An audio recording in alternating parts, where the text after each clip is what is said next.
इस खबर के प्रायोजक हैं SS Babu institute of polytechnic, जो एआईसीटीई नई दिल्ली एवं बीटीई लखनऊ द्वारा मान्यता प्राप्त है, जिसके चेयरमैन हैं प्रतीक राज सिंह। आपको बता दें कि इस कॉलेज में civil engineering, mechanical engineering, electrical engineering के लिए प्रवेश प्रारंभ है। इच्छुक छात्र छात्राएं संपर्क कर सकते हैं, जिसका पता है अखोब बेलथरा रोड, बलिया, उत्तर प्रदेश। अधिक जानकारी के लिए आप स्क्रीन पर दिखाए गए नंबरों पर संपर्क कर सकते हैं। नमस्कार, आप देख रहे हैं एनएसडी टाइम। यहाँ खबरों का सिलसिला कभी रुकता नहीं। मैं शिवानी शाह हाजिर हूँ आपके सामने आज की इस खबर के साथ। पटना में जनतांत्रिक विकास पार्टी के राष्ट्रीय अध्यक्ष अनिल कुमार ने बिहार सरकार के ग्रामीण विकास विभाग से S T degree college Salempur Sosarai Bihar Sharif Nalanda के सचिव श्रवण कुमार पर फर्जीवाड़े का आरोप लगाया। उन्होंने कहा कि श्रवण कुमार ने अपने राजनीतिक ओहदे का गलत इस्तेमाल करते हुए एसटी डिग्री कॉलेज में 163 कर्मचारियों की फर्जी नियुक्ति के साथ गर्ल्स हॉस्टल के नाम पर यूजीसी का 40 लाख रुपए का गबन किया है। अनिल कुमार ने यह आरोप दस्तावेज को प्रस्तुत करते हुए लगाया। आइए देखते हैं पटना से हमारे संवाददाता मुकेश कुमार की ये रिपोर्ट। सबसे पहले हम लोग आपके बीच आए हैं, आपको बुलाने का आपको प्रश्न दिए हैं कि आप आइए। निकट दिनों में लगातार बिहार के विकास की बात लगातार होती रही है। एसयू भी लगातार कहीं ना कहीं छापेमारी करते रही है। किनके घरों में? तो अफसरों के घरों में। तो ऐसा लगता है कि बिहार के ऑफिसर हमारे बहुत भ्रष्ट हो गए हैं, क्योंकि आए दिन किसी न किसी के यहाँ एसयूबी के छापा पड़ता है, जो आप लोगों के माध्यम के द्वारा ही हम लोग जान पाते हैं कि आज फल्ला के यहाँ छापेमारी हुई, फल्ला के यहाँ छापेमारी हुई, जो किसी न किसी विभाग के पदाधिकारी करते हैं। तो हमें लगा कि अगर हमारे ऑफिसर इतने भ्रष्ट हो गए हैं और उस विभाग का मंत्री, माननीय मंत्री महोदय लोग इतने ईमानदार हैं, हमारे मुख्यमंत्री पर कोई एक अंगुली नहीं उठा सकता है, हम भी उन पर अंगुली नहीं उठा सकते रहे हैं, माननीय मंत्री पर कोई अंगुली नहीं उठा पाता है। ये वही बिहार है जहां ऑफिसर भ्रष्ट हैं, पदाधिकारी भ्रष्ट हैं, लेकिन मंत्री सब दूध के धुले हुए हैं।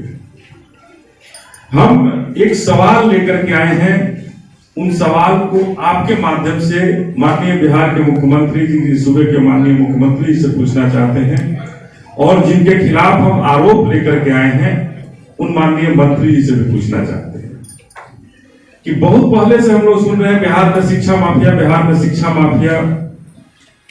तो उस शिक्षा माफिया के बारे में जानना चाहते हैं कि बिहार में आखिर शिक्षा माफिया है तो कौन है। बड़ा आश्चर्य होता है कि शिक्षा माफिया के लिए बच्चा जादव और किनको किनको जेल के सलाखों में बहुत दिन तक रहे। अगर डर रहता तो हम जिस कॉलेज में प्रोफेसर कुछ है ही नहीं और सचिव बन करके हम नियुक्ति पत्र दे रहे हैं, ये कैसे हो सकता है? जब हमारी बहाली नहीं है और हम दूसरों को बहाल कर देंगे, कैसे सवाल खड़ा कर देंगे? क्या नालंदा जिला के जो जिला शिक्षा पदाधिकारी है कुछ नहीं कर पा रहे हैं, मंत्री जी के गोद में बैठे हुए हैं। देखिए, ये नालंदा जिला के पदाधिकारी कुछ नहीं कर पाएंगे, क्योंकि नालंदा जिला के बहुत दबंग है, सरकार के दबंग मंत्री जी लोग हैं। तो ये कैसे इनको कोई कुछ कर सकता है? और बेचारे पदाधिकारियों को क्या होगी कि वो कर लेंगे? और ऐसा कॉलेज अभी हिलसा में है सर, वहाँ पे जो सचिव हैं खुद घर ही में रह रहे। महंत विद्यानंद इंटर कॉलेज हिलसा जो काली स्थान के पीछे, उसमें भी राजबल्लभ यादव को पैसा लेकर के उनको प्रिंसिपल बनाया गया। अभी वर्तमान में प्रिंसिपल ये एक मैंने उदाहरण दिया है। यही कारण है कि पूरे शिक्षा का स्तर पूरे बिहार में नीतीश कुमार डिग्री कॉलेज के शिक्षक को इंटर कॉलेज में प्राचार्य बना दिए।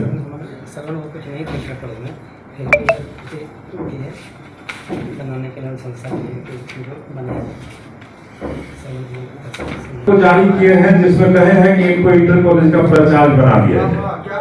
इंटरमीडिएट काउंसिल को लिख रहे हैं कि हमें इनको प्राचार्य बना दीजिए, माननीय मंत्री जी का हुक्म है। हमारा ये पांचों आरोप माननीय मुख्यमंत्री पर है, इसलिए कि आपके मुख्यमंत्रित्व काल में बिहार लूट का अड्डा बन गया। बिहार के अगर एक मंत्री जी का शिक्षा माफिया बना जाना हमारे बिहार के बच्चों के भविष्य के साथ खिलवाड़ नहीं है क्या? तो कहीं ना कहीं माननीय मुख्यमंत्री जी के नेतृत्व में जो इस तरह के भ्रष्ट मंत्री जो यहाँ पर बन बैठे हुए हैं, माननीय मंत्री जो भ्रष्ट होते जा रहे हैं, प्रकाष्ठा पार करते जा रहे हैं भ्रष्टता का, तो कहीं ना कहीं ये बता रही है कि हम जब संयम है कोतवाल तो डर काहेगा, अगर हम मंत्री हैं तो किसी का डर नहीं है, बिहार में हम कुछ भी कर सकते हैं, बिहार को हम कितना भी लूट लें कोई सवाल नहीं कर सकता है। हमारा 5 प्रश्न स्पष्ट है और इस सरकार से है कि आपके सरकार में इस तरह का मंत्रा अगर माननीय मंत्री जी पदस्थापित है, वहां पर बैठे हुए हैं, तो क्यों इस तरह का स्कैम हो रहा है और क्यों शिक्षा माफिया बन बैठे हैं हमारे सरकार में मंत्री रहते हुए? तो हमारा सवाल स्पष्ट है उनसे। देखा है कोई प्राइवेट मकान भी उसमें कोई बना सकता है, तो फिर कॉलेज कैंपस क्या होगा? इस कॉलेज के अंदर एक अशोक कुमार जी हैं जो प्राचार्य भी हैं, उन्होंने अपना निजी जमीन लेकर के उस पर अपना मकान बना दिया है। किस हैसियत से भाई? जब सरकारी एक कॉलेज है जहां सारे छात्र छात्राएं पढ़ रहे हैं, यूजीसी के द्वारा आपने पैसा ले रखा है, बहुत कुछ ले रहे हैं, सारा अनुदान राशि ले रहे हैं, और वहां आप एक प्राइवेट आदमी के नाम पर जमीन और मकान कैसे आप बना रहे हैं? चौथा है इंटर कॉलेज के प्राचार्य डॉक्टर अशोक कुमार जी, जिनकी संलिप्तता कहीं ना कहीं श्रवण कुमार जी के साथ इतनी प्रगाढ़ है, माननीय मंत्री जी के साथ इतनी प्रगाढ़ है कि ये इनके साथ पता नहीं कौन सा रिश्ता है कि 3 बार इनका जन्म तिथि बदल दिया गया। इनको कब का रिटायर हो जाना चाहिए था, लेकिन आज भी इनको प्राचार्य बना के रखे हुए। हमारे पास वो डॉक्यूमेंट है जिसके तहत इनकी जन्म तिथि 3 बार बदल दी गई, 3 बार की जन्म तिथि बदल दी गई। पहले रिटायर हो जाना चाहिए था, लेकिन आज तक चूंकि श्रवण कुमार जी को कहीं ना कहीं हमको जो लगता है कि अनियमितता इनके जरिए करने में आसानी होती है, जिसकी वजह से अब इनको ये हटाना नहीं चाहते। तो ये अशोक कुमार जी को क्या मजबूरी है, श्रवण जी को कौन सी मजबूरी है, माननीय सचिव को कौन सी मजबूरी है कि बिना इस प्रचार के कॉलेज नहीं चला पाए? आखिर 3 गलत जन्म तिथि को कैसे कोई कॉलेज झेल सकता है, कैसे कोई सचिव झेल सकता है? यहाँ झेला जा रहा है। इसका जवाब माननीय मंत्री जी को देना चाहिए कि आखिर कौन सी ऐसी परिस्थिति है, विकट परिस्थिति है जहां ऐसा हो रहा है। और हम प्राचार्य तो तभी बनेंगे ना जब उस कॉलेज में हम पढ़ाएं। यहाँ एक और भी आरोप है कि हम प्राचार्य हैं डिग्री कॉलेज में, टीचर है डिग्री कॉलेज में, और प्राचार्य बन जाते हैं इंटर कॉलेज में। ये कैसे संभव है कि हम प्राचार्य वही बनेंगे जहां पढ़ाएंगे? इंटर कॉलेज में हम प्राचार्य बन सकते थे, डिग्री कॉलेज में प्राचार्य बन सकते थे, लेकिन हम डिग्री कॉलेज के टीचर हैं और इंटर कॉलेज में प्राचार्य हैं।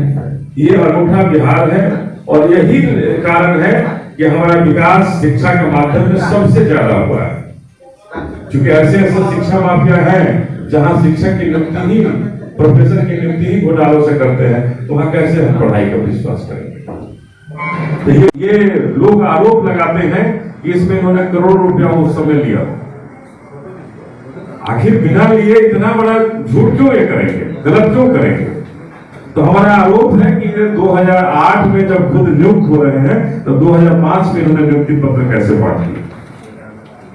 दूसरा आरोप हमारा है कि यूजीसी ने 40 लाख रुपया गर्ल्स हॉस्टल के लिए दिया था। 40 लाख रुपया में छात्राओं को बढ़ावा देने के लिए कि छात्राएं अगर दूर है, नहीं आ पा रही है कॉलेज के अंदर में, उसको बढ़ावा देने का यूजीसी का स्कीम है, जिसके तहत 40 लाख रुपया 2014 में दिया गया।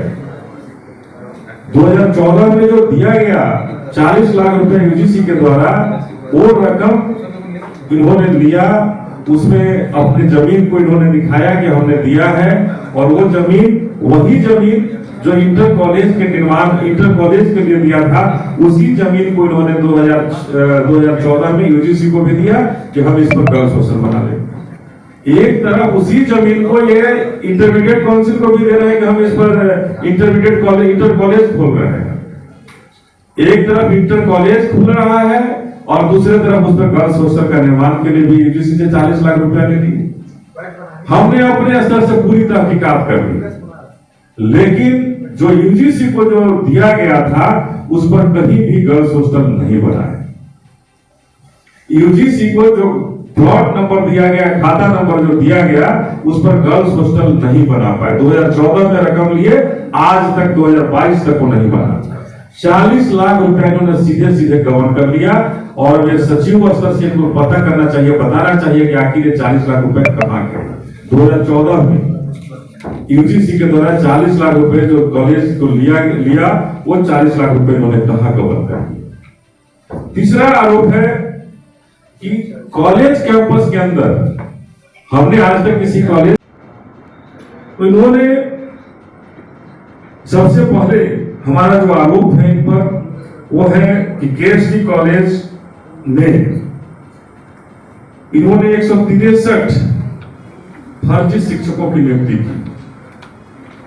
163 शिक्षक जो नियुक्त किए वो फर्जी नियुक्ति की हुई। और ये तब इन्होंने नियुक्ति पत्र दे दी जब यह सचिव नहीं हुए थे उसके। ये सचिव बनने के पहले ही जानते थे कि हम इस महाविद्यालय के सचिव बनेंगे। ऐसा होता है कि हम सचिव बनेंगे, पहले ही से आपकी बहाली हम कर दे रहे हैं। तो कहीं ना कहीं धोखाधड़ी का आरोप है कि आखिर किस कारण से 163 जो शिक्षक है उसकी, जब आप वहां पे सचिव नहीं थे, कुछ भी इस केएसडी कॉलेज के अंदर आप कुछ भी नहीं थे, तो नियुक्ति पत्र आपने कैसे बांट दी। बिहार शरीफ नालंदा का एक कॉलेज है जहां इन्होंने इतनी बड़ी अनियमितता की है।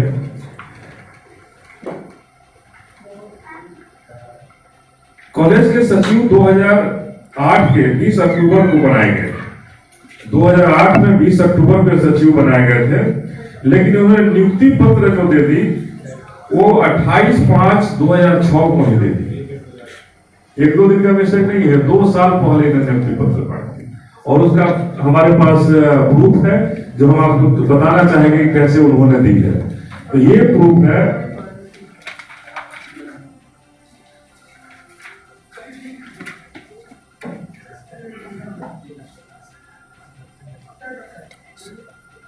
देखता है 2006 में यहाँ श्रवण कुमार जी, माननीय मंत्री जी अपने हस्ताक्षर को बना दिए। 2008 में खुद इनकी अपॉइंटमेंट होती है। खुद 2008 की बहाली करने वाले मंत्री जी जो सचिव बने थे 2008 में, 2006 में किस हैसियत से ये नियुक्ति पत्र इन्होंने बांट दी और 163 लोगों को बांटा। और जो उसमें उस कॉलेज में पहले से शिक्षक थे, प्रोफेसर थे, उन सबों को उन्होंने हटा दिया। उन सब शिक्षा माफिया बन बैठा है। अगर कोई मंत्री ही एक जिला के सारे कॉलेज में अध्यक्ष और सदस्य होता है तो कैसे हम कहेंगे कि माफिया कोई और है। हमें तो लगता है कि जो मंत्रालय में जो लोग बैठे हैं कहीं ना कहीं शिक्षा माफिया वही लोग हैं। आखिर ये जो क्वेश्चन प्रश्न पत्र आउट हो जाता है, नौकरियां दूसरे को मिल जा रही है, हमारे नौजवान छात्र जो गरीब शोषित दलित वंचित छात्र हैं उन्हें नौकरियां नहीं मिल पाती है, तो कहीं ना कहीं ये हड़प लिया जा रहा है मंत्री जी के इशारे पर। कहीं ना कहीं हमारा आरोप है कि माननीय मंत्री श्रवण कुमार जी जो केएसडी कॉलेज नालंदा बिहार शरीफ के सचिव हैं, महाबोधि कॉलेज नालंदा में ही है उसके भी सचिव हैं, पैरू महतो सोमरी कॉलेज पहाड़पुर में है, भी नालंदा में है, उसके सदस्य हैं, रामलखन सिंह यादव कॉलेज है बिहार शरीफ में, उसके भी सदस्य हैं। ये सदस्य हैं जिसके बारे में हम जान रहे हैं। और भी बहुत सारे ये में अफवाह है कि इसमें भी है उसमें भी है, लेकिन मैं जो अभी जान रहा हूं, जो तथ्य हमारे पास है, उस आधार पर मैं उन पर आरोप लगा रहा हूं कि चारों महाविद्यालयों में वो सचिव और सदस्य हैं और एक मंत्रालय के मंत्री होकर के चारों महाविद्यालय में वो सचिव रह करके अगर कहीं गबन हो रहा है, कहीं कुछ धोखाधड़ी हो रही है, तो क्या सचिव की जवाबदेही नहीं होगी? सचिव तो 100% रिस्पॉन्सिबल है किसी अनियमितता के लिए। किसी भी कॉलेज में अगर अनियमितता होती है तो उसके लिए सचिव सबसे पहले जिम्मेवार होते हैं। लेकिन माननीय मुख्यमंत्री जी के बारे, माननीय मंत्री जी के बारे में कि सैया भल कोतवाल तो डर का है, यही कहावत चरितार्थ होता है। इस कड़ी में बस इतना ही। ताजा तरीन खबरों के लिए बने रहिए एनएसडी टाइम्स के साथ। मुझे दीजिए इजाजत, नमस्कार। एनएसडी टाइम्स के लेटेस्ट खबरों से अप टू डेट रहने के लिए चैनल को लाइक करें, शेयर करें, सब्सक्राइब करें और अंत में बेल आइकन दबाना ना भूलें।